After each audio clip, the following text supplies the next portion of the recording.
This really is an easy one, even if you've got no gear or no idea. I was thinking about when we were kids, and when weekends and school holidays came around, you used to get up in the morning, chuck on your shorts and t-shirt, your high-tech Silver Shadow trainers, head out the door and not come home till tea time. You took nothing with you. There was no backpack, there was no food. You just went out with a belly full of sugar puffs or whatever. You didn't used to worry about things. With no first aid kits. If you fell off your bike, you try not to cry, pick the gravel out your hands and your knees and just get back on it again. Some days we get absolutely drenched, pedalling our bikes through Rufford Ford or paddling down the River Morn in a big tyre inner tube. It never bothered us. We just dried out. How things have changed. So now I was packing my bag for coming out today and make sure I got my GPS SOS device in case anything went wrong. Had I got enough water, food, emergency blanket, loads of waterproofs. I'm thinking, I'm just doing a little walk up to Whitstone Lee Tor. What's the worst that can happen if it rains? Get a little bit wet. I don't need all that stuff. Not to do that anyway. So I've left it just to prove a point, really. I've come out in my Tesco anorak or whatever it is, 25 quid in the sale. I've even gone for cotton t-shirt, which apparently is a no-no. There's all these rules that sort of try and get in the way of getting you to not go out unless you've got all the latest fancy gear. Now, I'm not saying you don't need anything, and you do need to be a little bit prepared, for what the situations may be, but it depends on the circumstances. This little walk here, to see this view in a minute, it's really easy going. I've just parked the car down a cutthroat bridge. It's a steady walk up. Just need to watch that I don't trip over the rocks. I wanted a little workout just for the knee, see how it's going. Let's have a look at this. I never get sick of this view. I'm hoping the audio's okay. I've not brought any special microphones or anything like that.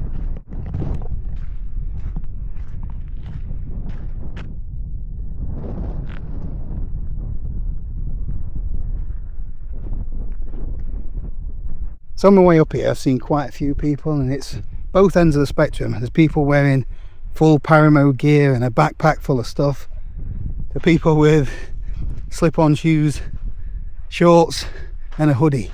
When I come out these days, I've normally got a backpack on full of stuff to cover all eventualities. And I thought today I'm not going to bother. You sort of subconsciously judging everybody when you walk past them. Are they suitably dressed for the conditions and things like that? But this is a really easy walk, and sometimes I feel that having the right gear is a bit of a barrier for people getting outdoors, and that shouldn't be the case. I'm not saying that you don't need more specialist equipment for specialist situations, but this is really easy going. I definitely don't recommend you do this kind of hike in flip-flops. But you can get away with trainers. That's all I'm wearing today is trail runners, which essentially is trainers. A lot of traditional hikers say that you need some really stiff hiking boots, but there's people in the US, for example, hiking tens of thousands of miles, Appalachian trails, PCTs, all of that, and they're all wearing trail runners. Well, I say all, the majority are. This is the first time I've properly tested my knee out. I still can't push up properly with my left leg, so I'm having to be strategic about my high push-ups. Big steps like this is definitely right leg to push up. You must have heard of the phrase all the gear, no idea. I was up on Pennyvan in the Brecon Beacons 7 or 8 years ago, and the whole thing was a whiteout of snow, and there were still loads and loads of people heading up there. And I saw this family, the mum and dad were head to toe in North Face gear, expensive boots, all that kind of stuff. Yeah, the kids had leggings, a really light Mac and plimsolls, which I thought was crazy. They had all the gear, but they had no idea what what to get for the kids, and they weren't thinking about them. And they're the sort of situations where you do need something more appropriate, but you don't need to go mad when it comes to your outdoor clothing. Just take a look at Alfred Wainwright. He's inspired so many people when it comes to modern day hiking. Created the Wainwrights, you know, all of those 214 mountains that people, you see them tapping on the top. He also did the coast to coast walk, and he was wearing some old school leather boots, you know, tweed jacket, a flat cap, and he had a cotton rain mac.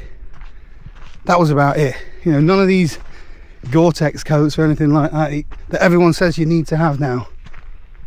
Just sturdy, sensible clothing. Getting a bit wet's not too bad. You soon dry out as long as you keep warm. And the problem is when you get cold and wet, that is when potentially hypothermia kicks in. So I say I've brought nothing with me. I brought this, you know, one of those thermal blankets. Not going to need it. It weighs nothing and takes up very little space. Here's that rain I was telling you about. So this jacket is showerproof, but it is warm. It does create a microclimate in here, so as long as I keep moving, you know, I'm not going to get cold. So it is getting a little bit windier up here, so I'm going to start making my way down. So I've done this route many times, so I know where I'm going. I know what the terrain's like, so I know what I can get away with when it comes to gear and clothing. Nobody wants to be calling out the mountain rescue, do they? But anything can happen, you know. If I could slip and break an ankle, then my emergency blanket might come into its own. So the fun fact, and maybe not fun, the mountain rescue teams of the Peak District, they were formed in 1964, and that was due to a tragic accident, really. There used to be this event every year for the Scouts called the Four Inns Walk, I think it was. It would go across from the Peak District, taking in various different pubs. So there'd be the Cat and Fiddle, Nag's Head, Snake Pass Inn, I think it was. So it's around that sort of moorland region. And the weather forecast changed back then, and there were 3 casualties, and 3 of the Scouts died. And because of that, they felt there was a need to have some sort of coordination for the rescue teams, or to be able to come out with and rescue people. So that's what formed the mountain rescue team. And you wouldn't believe the amount of times that they get called upon, and they're all volunteers as well. So I'll put a link in the description below to find out more information about our local mountain rescue teams. They do some really good work, but there are loads of situations where having to call them out could be avoided. You know, I've been up on places like Kinder Scout where the weather is more likely to change than it is here. You know, you can see 4 seasons in one day up there. Yeah, and there's people that are just not prepared. They don't even know where they're going, for starters. You know, they'll head up from Edale, up Jacob's Ladder, start going round, and they don't know their way back. And often it's starting to get dark. They've got no head torch, they haven't got a coat, they haven't got any food, any shelter. So it can be quite dangerous in those situations, and it gets quite foggy up there as well, so sometimes visibility can be, you can't see your hand in front of your face. It's very easy to get lost in those situations. You can see how effective my Tesco coat is. It's doing a job keeping most of the rain out. I feel dry underneath. Let's have a look. Yeah, bone dry so far. Eventually it'll wet out, but I should be off the hill by then.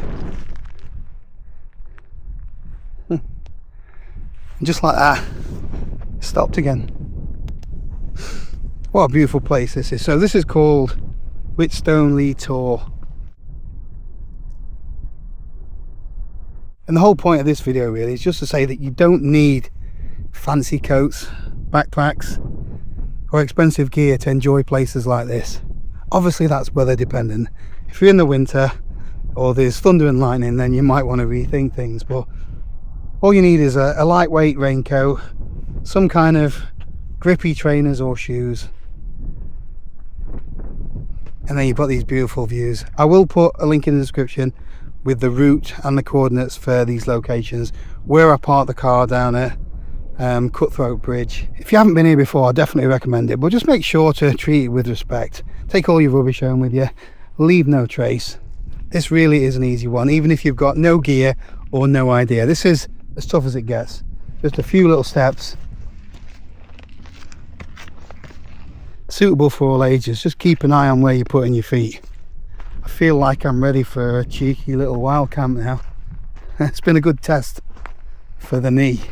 It's been a few moments coming down. You know, I've had to just take my time, watch every step, and try and take some of the larger steps with my right leg taking all of the weight. But I've worked around it. I just have to concentrate that little bit harder. But yeah, it's been good to get out. So I'm thinking my next little trip will involve a backpack, a tent, and hopefully some nice weather. So that's it for this one. Thank you for watching. See you next time.